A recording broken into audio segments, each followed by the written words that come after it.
Hello everyone and welcome back to the Great Book of Grudges. My name is Nathan and it's finally time. The Albion portion of OVN Lost Factions finally released yesterday, and it's a big one. It's honestly got so much that this is going to be a very long video, where we're going to go over faction, we're going to go over 2 legendary lords, a completely new race, a new roster, new tech tree, new buildings. There's just a lot to cover. Now keep in mind that this is just the Albion portion of the OVN Lost Factions, with other stuff coming in the future.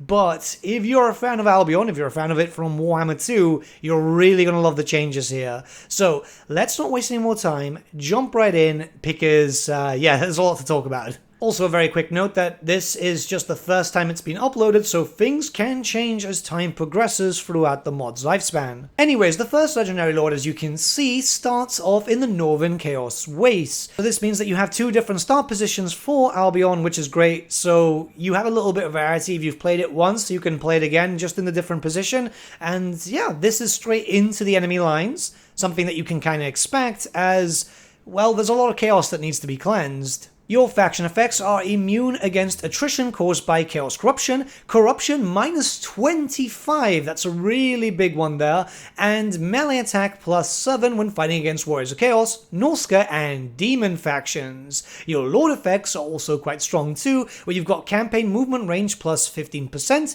which is going to keep you quite mobile, especially in the Northern Chaos Wastes. Income from post-battle loot plus 20%, again, very useful, and enemy leadership minus 6 for enemy armies in local province. You're gearing up to fight as much as you can, so these benefits are going to be very, very useful. Your legendary lord with this faction is a caster as expected, and you've got a bit of a mix with different laws of magic, which is going to give you some really nice spells like Spirit Leech, Flock of Doom, Pit of Shades. You're going to be able to do a lot of damage, and magic is going to be a very big thing for you here as you start going throughout all the other stuff, like say for example the red and the blue lines. Those are what you can expect, but tiered to be, well, you know, boosting up your Albion units, your Albion monsters, because there's a really big faction here, and also the economy stuff that you can expect from the usual blue skill line. So you've got a lot to play with here. I'm not going to go over the blue skill line for every different lord, because we're going to start moving on to the unique skill line, where you're going to get a lot of stuff which is focused around, you know, wound recovery time. You're going to be able to get a few extra spells, a lot of like effects like hexes. So these are going to be your extra effects, and you've got a lot of stuff here which is going to help you do damage on the enemy, which is going to help you get more winds of magic. It's going to get you some more passive abilities, boost up your armies, because, well, this faction is going to be stuck in the middle of, well, the Chaos Waste. You're going to be dealing with a lot of enemies coming for you, and yeah, you know how Malice is. Malice is very aggressive at the moment, so yeah, you're going to need a little bit of help, aren't you? When it comes to your second legendary lord choice, Dural Durak, much easier to pronounce than the other one. He starts in Albion, and if you're wondering, Be'lakor gets shifted into Norsca, so you don't fight another legendary lord directly, which I think is a really nice change here. It allows you to just expand into Albion and just have a little fun before moving into Norsca or dealing with Leon Leonka, who, yeah, I don't know why, but he just declares war on me every time I test this. So you have a little breathing room, and that's always really good, and your faction effects are as follows. Immune against attrition caused by Chaos Corruption, income from raiding plus 25%, and ambush success chance plus 25%. Whereas your lord effects, he's already immortal, control plus 2 for all provinces, very useful, especially if you're dealing with a lot of chaos. Winds of magic power reserve change plus 10% when increasing, enemy winds of magic power reserve change minus 5% when increasing, local region, and corruption minus 5 for local province. Pretty good effects all around, especially the ambush success chance, which I think has helped me out quite a bit during my rampaging through Norsca. You'll also have access to a new law of magic, which is known as the Law of the Truthsayers. We're going to be going over this a little bit later on the video. And yeah, this is new magic. This is completely new, which will focus mostly about, you know, buffing and debuffs. There's a little bit of everything here, which I think is going to be quite interesting, especially just to give you a little bit more flavor. And again, you've got the new blue and red skill line, so you can take advantage of that with its own effects and bonuses to your armies just to make them a little bit more deadly. When it comes to your unique skill line, it's focusing on buffing up your army, buffing up your character as expected. It's a lot of stuff when it goes to monsters, and you're going to be able to use a lot of monsters with this character, which I think is really, really fun. Hell, you're even going to be able to summon a few more in. You've got a few special items. Well, both legendary characters have special items or even a special mount Some of them are automatically acquired, others are not, but I imagine stuff like that could change in the future because this is still kind of new tech. And yeah, I mean, he's a really strong character. I think out of the two, I kind of prefer him the most. Though I know some people are probably going to like the other character more because she's got the flying mount, which can move around quite quickly, and you can do quite a lot of damage with that, especially with Pit of Shades at your disposal. So it just depends on the player, really. And obviously with a new race comes a new tech tree. It might seem a little small, but it does take a while to actually go through. The first techs are quite fast to go through, and then you've got to go through all these different sections. You can see that they all kind of overlap in certain areas. So yeah, there's loads of different bonuses. I'm going to be going over them and just slowly, and I'll let the music play out so you guys can just see every single tech, and we'll be back in just a second.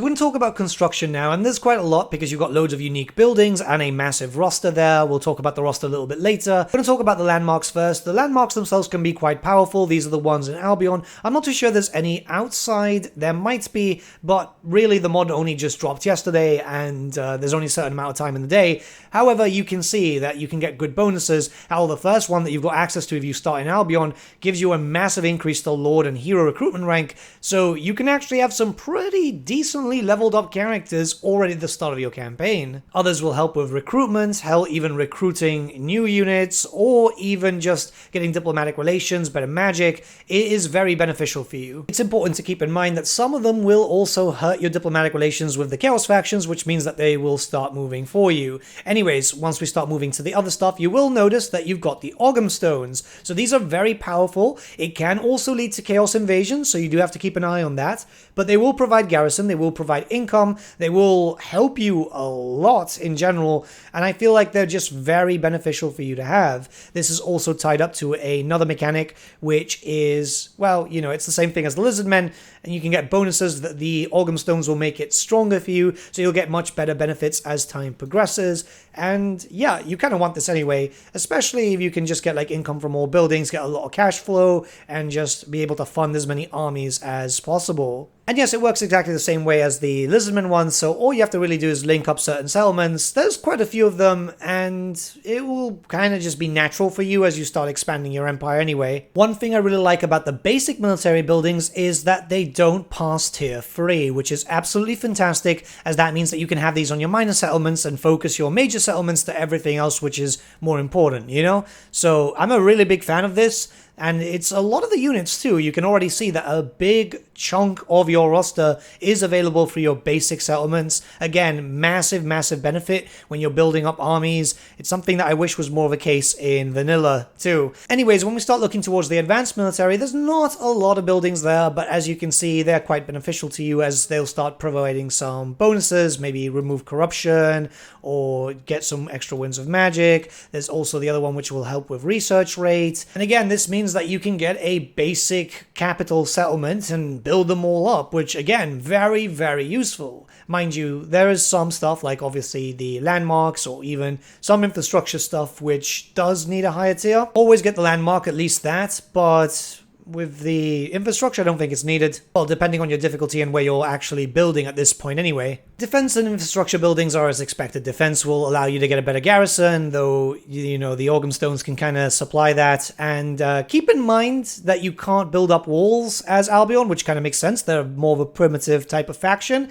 And, you know, with the stuff for the infrastructure, it's the usual. Get some extra growth, get some extra cash, and also control. Yeah, simple enough, I know, and it doesn't really need that much explaining, but it's always good to show off the effects anyway. And a mechanic for the Albion faction is also this regarding Chaos, where you'll need to get the Waystones, or else that you'll have some negatives, as you can see here, which is -1 control for all provinces, and recruitment cost +5 for all armies. It's a little bit of flavor, and it won't take you too long to actually start sorting that, because Albion is really quick to take over. If you do your battles quite well, you could probably have all of Albion within 5-6 turns. Alright, so we're going to start talking about your Lord options, because you have some generic ones. The first one is the Overking, and the second is the Truthsayer, which has access to the Law of Light, Beast, Life, and the Law of the Truthsayers. You have a decent amount of magic options, which is obviously going to be very beneficial. And all of them really have their bonuses. So when it comes to the Overking, it's a basic melee style Lord, and yeah, I think it works out quite well. All the stuff is as expected. You do have some unique skills there, which can focus either on boosting up your troops as a whole, you can have it to focus up on your monsters, or yeah, it's just depending on what you want to actually do. And I think having the variety is actually really nice, because it allows for you to just tailor your armies as to what you specifically need. So same thing with the spellcasters. We're not going to go over the Law of Magic just yet, but you've got your unique law. As you can see, it's properly done. Leads up to all the usual stuff that you can expect. And I'm just talking here so you can see the spells, just in case you don't want like the full talk about it a bit later on. I do like this spell law. I do love the fact that you get some variety, and the fact of custom spell laws makes me really excited for other factions in OVN potentially, which is just cool. And yeah, you have access to some unique skills. Those are focused around miscasts or just some general things here. It adds a bit of flavor. You can also boost up your giants. Giants are very popular in Albion. It's just a very common thing. Inbred, but still popular. And you do have access to new hero types too, just to add to a little bit more to it. So the Petty Chieftain and the Druidic Prince. The Petty Chieftain is in itself a melee-focused character. And yeah, it's just to have a little bit of extra muscle. If you want a magical lord, it's always good to bring a Petty Chieftain to be able to protect him. And he can also ride a chariot too, which makes him deal quite a bit of damage. Stat-wise, they're pretty good overall, so yeah, there's nothing really to complain about that there. When you come up to the Druidic Priest, it's a bit different, because you get access to a few different spells of different laws, which I think is actually really interesting, because it makes them more specialized. Then you've also got a few unique skills, but it's focusing around being able to either be able to do a bit of damage or extra power reserve. It depends on what you want and what you prefer. Through my own playthrough, I think I was mostly focusing on these. I actually just really liked them. And now just look at the roster. It's great. It's a big roster. It's got a load of variety. You've got range, you've got infantry, you've got some cavalry, you've got loads of monsters. It's just fantastic. We're going to go over them now in detail, all the units and stuff, because there's so much to talk about. I'm having so much fun with this mod, but then again, it's kind of expected, considering that this is a OVN Lost Factions thing, and their quality has always been amazing. Like, honestly, this stuff compares to, you know, what I expect from it if it was done in an official sense. We're just going to go over the legendary lords too whilst we talk about them, just to give a nice look about that. Like, the animations are awesome. You've got the crow mount there, which is just freaking cool. Keep in mind, yes, some visual stuff might be bugged. You'll see that a little bit later, but it's a beta thing. Plus, I think that the lighting bug is actually just a base game thing at the moment, because you know how some things can just end up blinding you. But yeah, I mean, look at them. They just look really cool. I love the mount. I think the mount is just freaking awesome. And the purpose of this is to allow you to be able to see the stats of stuff just better. We're going to go over a lot of stuff now. Out of the two legendary lords, I must say that I prefer Dural, and that's probably just because he looks so close to the old Truthsayer model, and like, one day I'll get it painted. One day. It's not today though, but it'll happen. But anyways, he's a cool looking character. You know, he's got access to pretty cool spells. The visual thing is always really important, especially with these types of faction mods. You want the visuals to look distinct from stuff that it doesn't look like a kit bash, essentially, right? Alright, so now we're going to start looking to the generic stuff, not the legendary lord stuff. So I'm going to start talking more about functionality. The Overking is your lord option, your generic melee lord option. And I think he's quite good. You can gear him up to be quite strong, and the fact is that he can go toe-to-toe with quite a few different characters. I don't think he's going to be able to take out a legendary lord by himself, but a Chaos Lord, he can probably do so if you just beef them up a bit with stats and a few items here and there. Like, he's fairly capable. I will admit that I've been focusing on the Truthsayers more, mostly because, well, it's just kinda important to have magic, I feel, especially when you're dealing with Norska coming at you, and then the Demons of Chaos factions and the Warriors of Chaos factions. Like, there's a lot of chaos that you're gonna have to be dealing with, so having a little bit of support and then having, for example, then the melee hero to protect you kind of works out quite well, but people's playstyle do vary. It's just nice to have a lot of variety in terms of laws of magic, so a lot of different playstyles are covered. The Petty Chieftain itself is quite good because it's got a great weapon, so it can do some armor-piercing damage, so it's good to take out characters. Again, you have to gear it up and get it some skills to focus on that, because just by itself, it's good, and it's quite good to take out units, but I don't think you can take out characters without a little bit of extra help. Though again, having one or two sometimes can be quite useful. I did try to do a Doomstack of it once, but I was fighting against, I think it was Festus, and Festus is still kind of strong despite the nerf, which I'm not saying that he needs to get nerfed again, if anyone from CA is watching, no, but you know what I mean. I really like the Druidic Priest. This is something that I had in my head a while back when I was thinking of how Albion could be done officially. I like the idea of mixed laws when it comes to hero spellcasters. It works well also with lords. I prefer it with heroes because it gives you more of a specialist role type of thing. I don't know, it's just something kind of cool.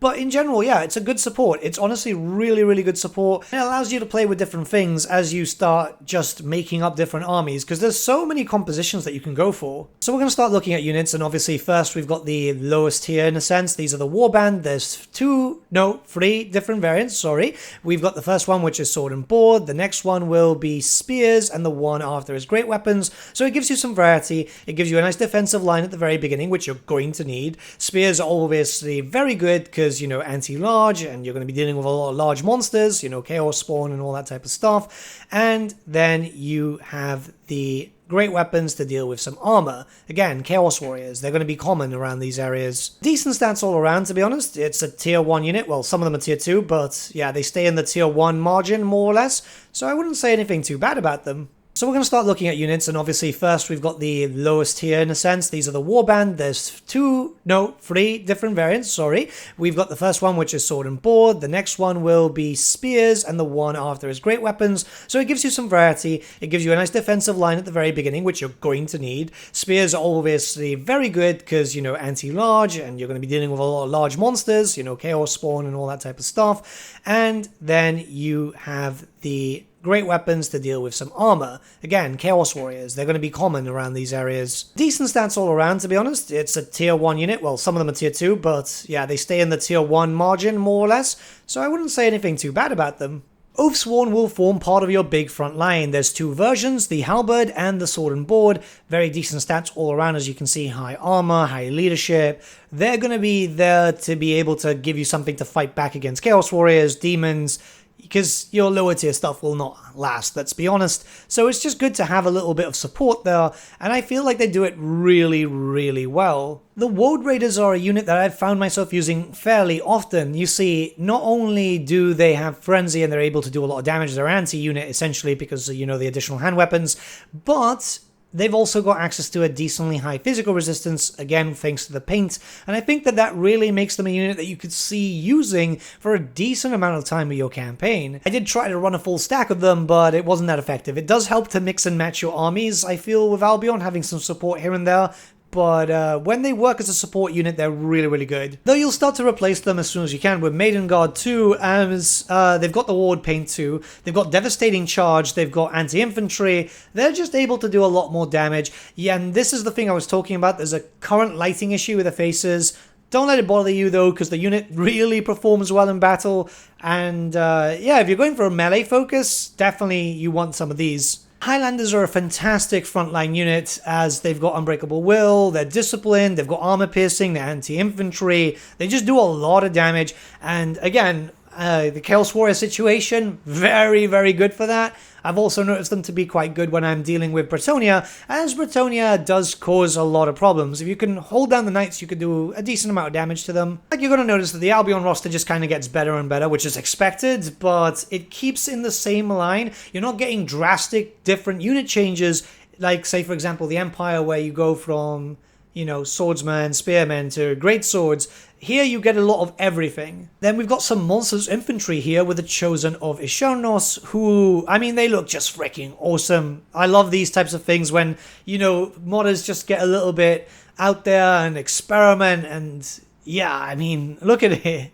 It's a very strong unit, armor piercing, you know. The fact that they've got regeneration is also really, really good. Like, they're going to be able to hold down a lot and do a lot of damage. Like, these are a really big unit just to slam into, say, for example, well, Oathsworn, which will cause problems, as lately they've been very, very powerful. You've got access to a catapult, so there's no need to really explain that, but as expected, it's kind of useful, as maybe you've got an army that doesn't have any monsters, which I don't know why. We're going to cover the monsters next, and trust me, some of them are really, really cool. So having the siege attacker thing is just kind of useful in general, right? Alright, Bloodhounds. Okay, so nothing really to explain here, as we're all very used to dogs. It's just, you know, a fast unit that you can use to take out any stragglers, all the usual type of stuff. They've got Vanguard, which makes them very, very useful.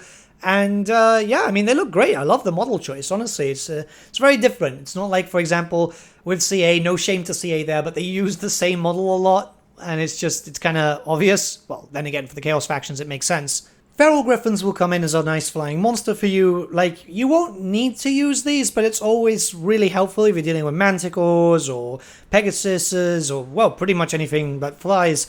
And they do a decent amount of damage on melee. I don't know. Personally, I just haven't really used them too much. Giant Blooded themselves are quite nice, and they're quite large. They're able to do quite a lot of damage in a AoE attack. So if you want to deal with hordes, these are kind of like the unit that you want to bring around. I quite like them. The fact that they come with 12 entities too means that you can get quite a lot of damage thrown out there quite quickly. Fen Beasts are really, really cool, and I absolutely adore these. If you're going to play Albion and you're not going to take a Fen Beast or two, like, what's the point? Because this is something that's so embedded into the lore. The miniatures back in the day were just so cool too. So yeah, no, they're really, really good. Keep in mind that they are constructs, by the way, so they will actually just disintegrate. The Albion Giant looks as cursed as the old school miniatures, which I really, really like. The whole really thin body parts. It's just odd but nostalgic at the same time. So yeah, you know, giant units, so we don't really have to talk about this too much. Alright, Zotes. I mean, it makes sense for Albion to have Zote units, so yeah, we're already kind of used to these. It's just kind of nice. Spellcaster, poison attacks, armor piercing, anti-large. If you're used to them with the Wood Elves, then you're pretty much golden with them here.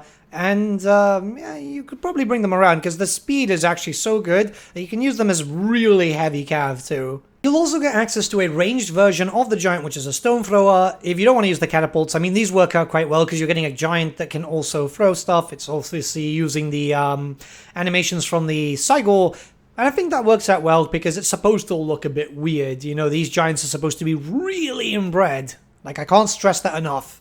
Then you've got the Fen Hulk, which is the single entity version of the Fen Beast. It's really, really strong, as you can imagine, and it's there for you Doomstackers. I can't say I've used these too much, but then again, I'm really bad with the whole thing with single entities. I generally don't Doomstack myself, so I don't know what I'd be able to tell you about this. Lastly, you'll get some Albion Barrow-wights, which are part of your expanded roster. I believe that you need to control a certain landmark in the area of Albion, but I haven't really used them, so I can't really comment too much on them, as mostly, I just went gung-ho and started invading Norsca as soon as I could. You've only got access to 2 basic ranged units, so I'm going to put them both here, and really, it's enough, because you're going to focus more on melee and magic, I'd say, more or less. It is interesting, though, that the Slingers have access to anti-large. I'm not sure if that's intentional or not, but it makes them quite viable. And the Huntresses, you know, having access to a Vanguard deployment, decent range, fire whilst moving, it does give you a lot for a skirmish attack there. I'm going to be going over the cavalry units all in one, and I'm going to be talking about the roster because if you're kind of used to playing as, say, for example, Norsca, or even the Warriors of Chaos with all the Marauder Horsemen, or the Beastmen with the Centaurs, as you do have Centaurs here, then you're pretty much used to how they play, and I think that works out quite well. The roster as a whole is really, really nice. It's nice and filled out. You've got loads of things for different stuff. You feel like you can experiment a lot, and I feel like that's always been a great thing about OVN Lost Factions. Like, it's a tremendously large mod, which just adds in so much capability here. I feel like the emphasis is obviously on magic and strength, but you know, it just kind of fits with the whole Albion thing, right? These guys are going to be there more Celtic, Pictish in a sense. So you want some strong magic and then some strong front line to be able to hold down, whilst your druids are able to cast out some spells and be able to do what they do best, I guess. I've got to say, I really like the new spell lore, the Lore of the Truthsayers. You can see it here as I'm going to be going over all the stuff. It's just really nice because it's different, right? It's a new lore of magic, and I love when modders take their own interpretation of the lore to create something. I think there's a lot of inspiration regarding stuff from Warhammer Fantasy Roleplay. Could be 2nd edition. Excuse my ignorance there, as it has been a while since I've played some 2nd edition stuff. I should really get back to that. But either way, like, overall, I'm really enjoying it. It's so different because it's focusing mostly on buffs and debuffs, and I kind of like that. You do have a little bit of heals, you know, and you do have some damage. The magic missile is actually quite good from what I've seen. Like, I've had 2 characters really focus down on an enemy lord and just make it easier for me. And then with my own troops just really ripping apart the enemy, so long as their own leadership doesn't go down, yeah, it just works out really well. The battles can be quite quick if you know what you're doing. I've had some games where they took a lot longer because I just had to get my bearings on. This is the first time I played the mod. It was, well, I've been playing now for around 6-7 hours, I want to say, more or less, in the space of 2 different sessions because I'm not feeling well lately. And yeah, I've got to say, like, if this is the first interpretation for how OVN is going to be in Warhammer 3, this is just fantastic. This is wonderful. I can't wait to see what happens in the future. I am just so excited to see Araby and all the other stuff that they are so well known for doing.